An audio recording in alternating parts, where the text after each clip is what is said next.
Hello, this is TelecomTV. I'm Martin Warwick and we're here in San Jose in California at NFV World Congress 2017. I'm talking with an old friend we have met many times in the past, Francisco-Javier Ramón, Head of Network Virtualization at GCTO Telefónica. Francisco, great to see you again. Thanks for talking to us. I'm glad to be here. Right, let's start with this. What do you think vendors have to do? You're in a CSP. What do vendors have to do to convince the likes of Telefónica and the other operators, telcos and CSPs, that the transformation journey, which is arduous, difficult and expensive, is worth all the pain when you finally get there? Good question. Actually, I would add, and the other way around, because everyone needs to get out of their comfort zone. So it's not just a unilateral request, right? But I mean, I would say from my side that what is relevant here is that you understand that your investments, you know that you need to invest, but your investment will be building something solid that you can, where you can add other things on top. If you are creating vertical platforms for whichever reason, you are not creating any synergies between those investments, and that's bad. And then you start looking for a business case per case, instead of seeing the global picture. So I'll try to go in that direction if I were in the vendor community. and of course they will say what they expect from us as well. What do you, as in Telefónica, you've been involved in NFV for quite some time now.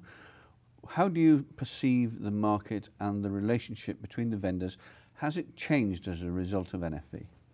Yeah, I understand that they have, everyone has changed their mindset during this journey. I mean, we have gone from the initial stages where they said this can be done, the next stages where they say this can be done but only in a few cases, and now say, I have it already. And then in that stage says, had something that is have it already but it was not mature, and now we are seeing mature stuff.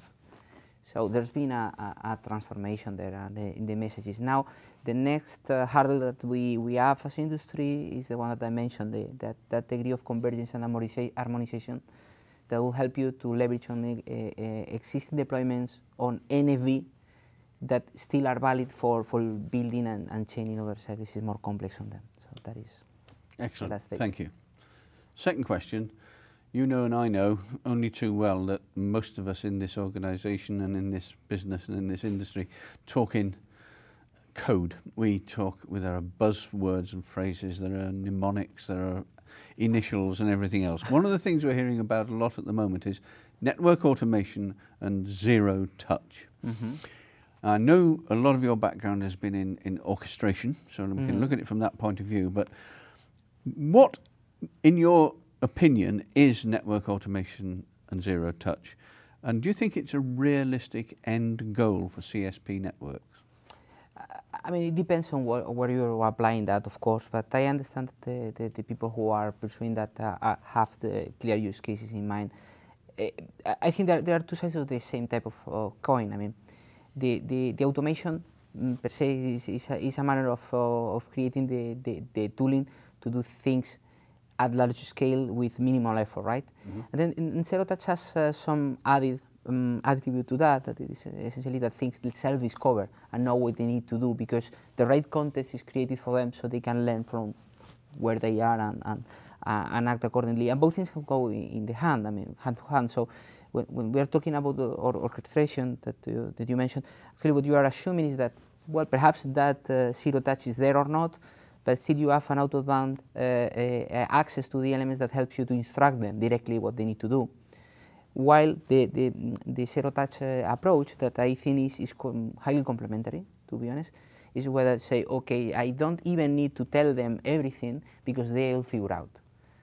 And one thing helps to the other because, you know, when you are in a network environment, there are many things that depend on different type of information. You are managing a lot of information, actually. Sure.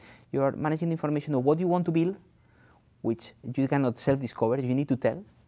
But other is what is the information of context, what is the role that you are playing based on who are your neighbors. And that's the field where the zero-touch orchestration goes. I think that both things will benefit one from the other. And hopefully I understand that when there solid approaches on management and orchestration with that out of band, they will facilitate enormously the delivery of zero-touch cases, because it'll, as a very last, you need to tell the element what is the role that it needs to play, and then how to play with the neighbors it can figure out. But first you need to cover that step. So I think that both things go hand to hand. Okay, then as usual, Francisco, Javier, Ramón, thanks very much indeed. Thank you very much.